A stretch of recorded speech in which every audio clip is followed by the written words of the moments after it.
Hello বন্ধুরা, আজকে আমরা বানাচ্ছি মাখার সন্দেশ। তার জন্য দেখুন আমরা ছানাটাকে লেবু দিয়ে ভালো করে কেটে নিয়েছি, দিয়ে তারপরে যাতে টক না থাকে ভালো করে ধুয়ে নিয়েছি, দিয়ে এটাকে আমরা ভালো করে মেখে নিয়েছি। কড়াতে ঘি দিয়ে দিয়েছি। এবার আমরা এখানে দুধ দিচ্ছি। মোটামুটি 1 বাটি মতো দুধ দেবেন, আপনার আন্দাজ মতো দিতে পারেন, এর থেকে বেশিও। এবার আমরা দিচ্ছি ছোটো এলাচ গুঁড়ো। এবার আমরা চিনিটা দিয়ে দিচ্ছি, 1 বাটি চিনি। যেহেতু এটা মিষ্টি হচ্ছে তাই মোটামুটি 1 বাটি মতো চিনি লাগবে।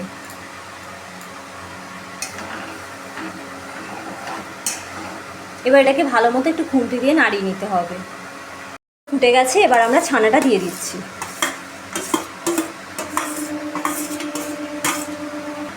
এবার এটাকে খুন্তি দিয়ে ভালো করে আমরা নাড়িয়ে নেব।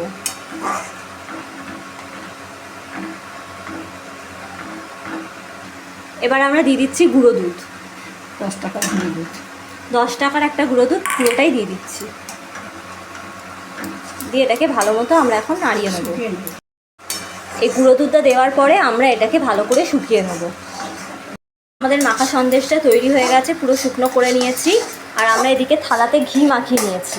এবার এখানে আমরা আমাদের সন্দেশটা ঢেলে নেব। আমাদের মাখা সন্দেশটা তৈরি হয়ে গেছে। এবার এটাকে আমরা ফ্রিজে রেখে দেবো, যাতে এটা সন্দেশের মতো পুরো হয়ে যায়। সন্দেশগুলো আমরা ফ্রিজে রেখে দিয়েছিলাম, এবার এটা শক্ত হয়ে গেছে সন্দেশের মতো। এবার আমরা এগুলোকে ছুরি দিয়ে তুলে নেব।